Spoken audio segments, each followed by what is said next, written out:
एक गांव में एक गुजरी रहा करती थी।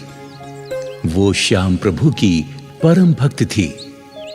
श्याम प्रभु की कृपा से उसका विवाह बलवीर नामक एक गुजर से हो गया। दोनों पति पत्नी खेती किसानी करके अपना जीवन यापन किया करते थे। श्याम प्रभु का भजन गुणगान करते थे। वो हर साल फागुन के मेले में पैदल यात्रा करके खाटू धाम जाकर श्याम प्रभु को निशान चढ़ाते थे। लड्डू, चूरमा और माखन मिश्री का भोग लगाकर वरदान मांगते थे। हे श्याम प्रभु, आप तो अंतर्यामी हैं, मेरे मन की बात जानते हैं। मैं निसंतान हूं, आप मेरे घर में एक फूल खिला दें। बड़ी कृपा होगी भगवान, बड़ी कृपा होगी। एक बार जब दोनों पति पत्नी खाटू धाम से अपने गांव वापस आए तो अचानक पति बीमार हो गया। गुजरी बेचारी बहुत गरीब थी। वो उसका ठीक से इलाज भी नहीं करा पा रही थी। वो श्याम प्रभु से अर्जी लगाती थी।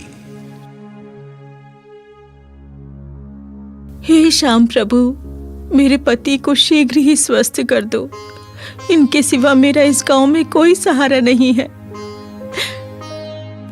लेकिन गुजरी को क्या पता कि उसके पति की आयु विधाता ने इतनी ही लिखी है। चारपाई पर पड़ा हुआ वो अपनी पत्नी से बोला,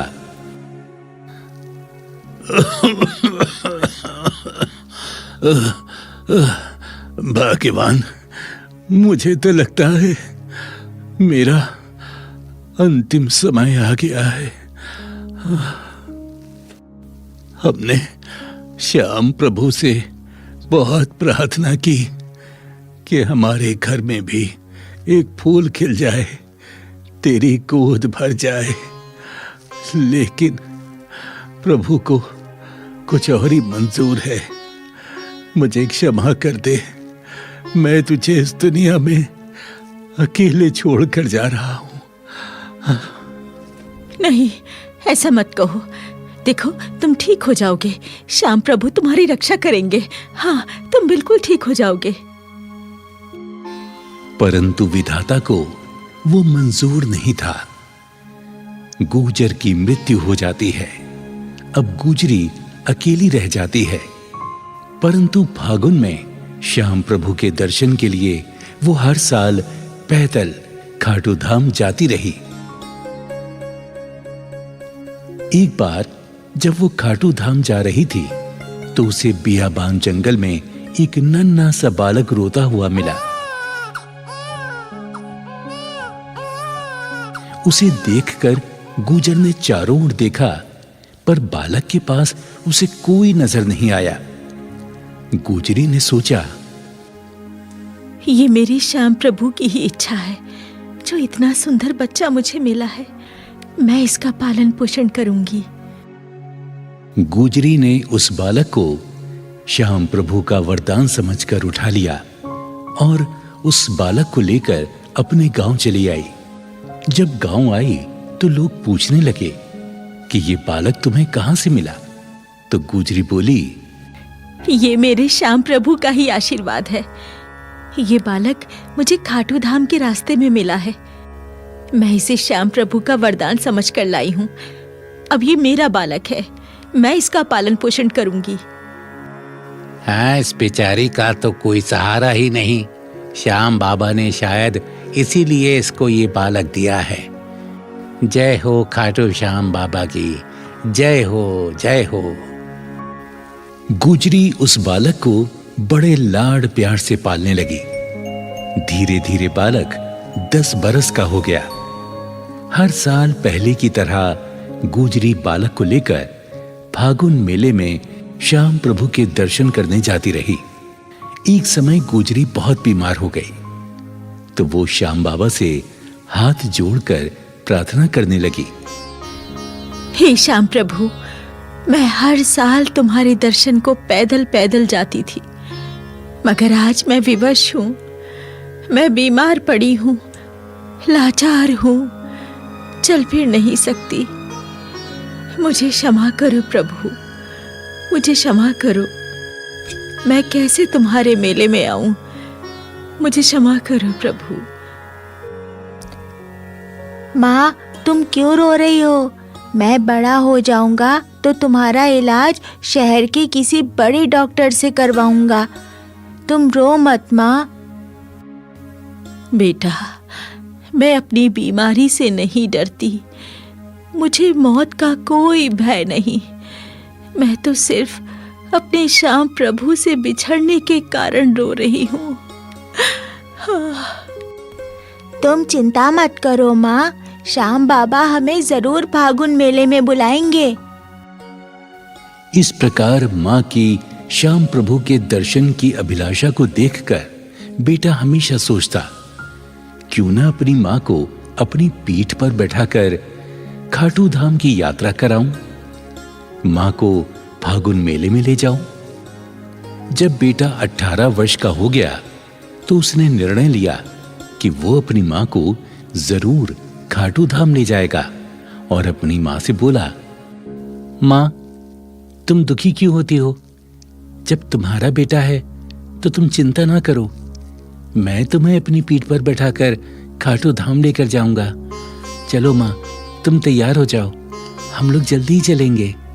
बेटा, खाटू धाम बहुत दूर है, तुम थक जाओगे।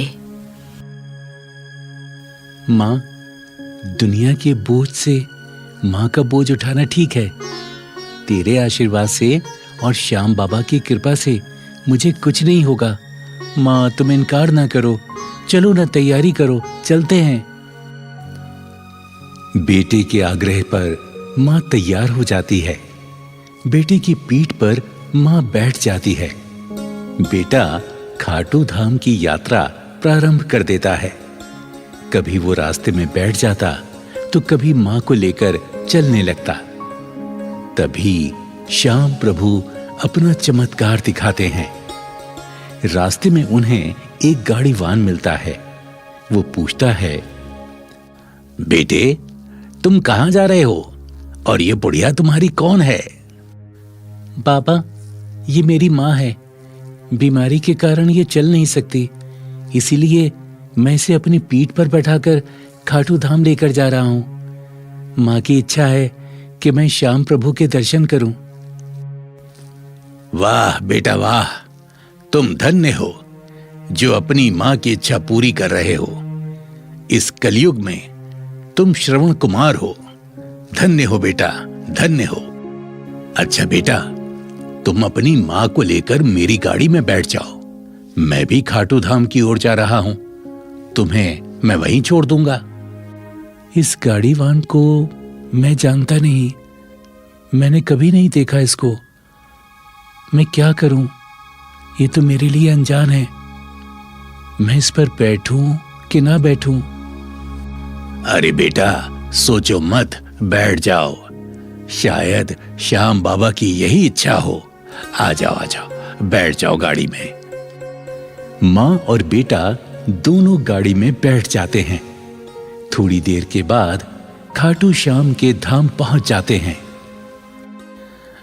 लो बेटा, ये आ गया श्याम बाबा का दरबार। अब आप लोग बाबा के दर्शन करो, मैं चलता हूं। मुझे जरूरी काम से कहीं जाना है। धन्यवाद बाबा, आपका बहुत बहुत धन्यवाद। गुजरी और उसका बेटा वहां उतर जाते हैं। जैसे ही पलटकर देखते हैं, गाड़ीवान अदृश्य हो जाता है। हाँ, मां, वो गाड़ीवान कहां चला गया? आपने देखा? अभी अभी तो उसने हमें यहां उतारा है। कहां चला गया वो?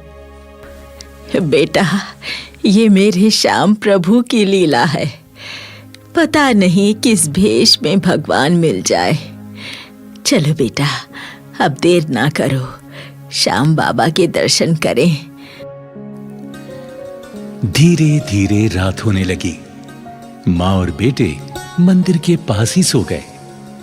तभी श्याम प्रभु गुजरी के सपने में उसे दर्शन देते हैं और कहते हैं,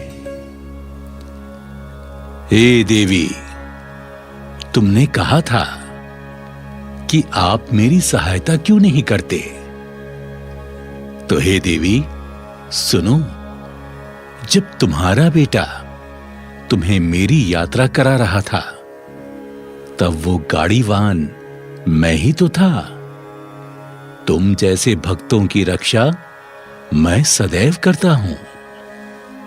भक्तों की पुकार सुनकर मैं कभी घोड़े पे सवार तो कभी गाड़ीवान बनकर उनकी सहायता करता हूं।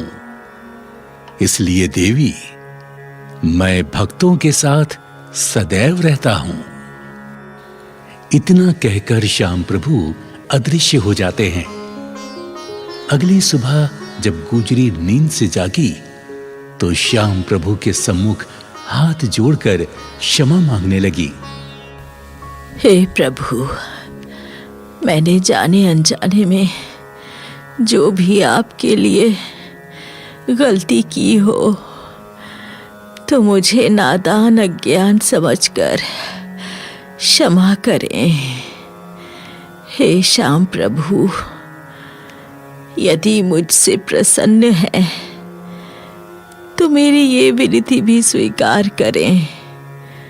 हे नाथ, मैं आपसे कभी बिछड़ना नहीं चाहती, इसलिए मुझे हमेशा हमेशा के लिए अपने चरणों में ही स्थान दे दीजिए, ताकि सदा सदा आपके चरणों में ही वास करूं, मैं आपकी सेवा करूं, आपकी सेवा से कभी दूर ना रहूं। हे नाथ, मेरी दूसरी इच्छा है कि मेरा बेटा मेरे बाद अनाथ ना हो जाए। उसे सदा अपनी सेवा में ही रखना है प्रभु, सदा उसे अपनी सेवा में ही रखना।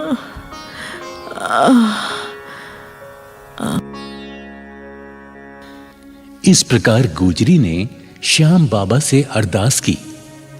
गुजरी जैसे ही विनती करके मंदिर के आंगन में आई, उसे बड़ी जोर का चक्कर आया और वो वहीं गिर गई।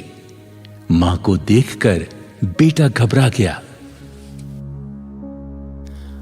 अरे मां, मां, मां, मां, तुम्हें क्या हो गया? मां, मां आंखें खोलो, मां, मां आंखें खोलो, मां क्या हो गया तुम्हें? मां आंखें खोलो ना, मां आंखें खोलो, मां आंखें खोलो, मां क्या हो गया तुम्हें? मां। बेटे का विलाप सुनकर वहां कई लोग इकट्ठे हो गए। पुजारी ने हाथ पकड़कर नब्ज देखी तो वो सन्न रह गया। बोला, बेटा, अब तुम्हारी मां इस दुनिया में नहीं। शायद श्याम प्रभु की यही इच्छा थी। परंतु पुजारी जी, अब मैं क्या करूं? मैं तो असहाय हो गया हूं। मैं मां का अंतिम संस्कार कैसे करूंगा? बताइए, कैसे करूंगा मैं? बच्चा, तुम चिंता मत करो, हम चिता की तैयारी करते हैं। हाँ, हम सब मिलकर तुम्हारी माता का अंतिम संस्कार कराएंगे। नहीं, इस देवी को अग्नि नहीं दी जाएगी। ये श्याम बाबा की भक्तिन है, इसे समाधि में ही स्थान दिया जाएगा। वहां उपस्थित सभी लोगों ने उसकी बात मान ली और खाटू धाम से कुछ ही दूरी पर उसकी माता की समाधि स्थल बना दिया गया। वो गुजरी सदा सदा के लिए अमर हो गई। वो आज भी श्याम बाबा की सेवा में लीन है। बाबा, बाबा, मेरा अब कोई नहीं। आप तो हारे के सहारे हैं बाबा। मुझे भी सहारा दो, ताकि आपके धाम पर ही रहकर मैं सदा आपकी सेवा करता रहूं, सदा आपकी सेवा करता रहूं बाबा। और इस प्रकार वो बालक जो अपनी मां से बिछड़ गया था, वो श्याम प्रभु के वरदान से उस गुजरी को प्राप्त हुआ और खाटू श्याम का परम भक्त और श्याम बाबा का पुजारी बना। इससे यही प्रेरणा मिलती है कि श्याम प्रभु हारे के सहारे हैं। वो अपने भक्तों का हमेशा ध्यान रखते हैं। जय श्री खाटू श्याम की, जय हारे के सहारे की।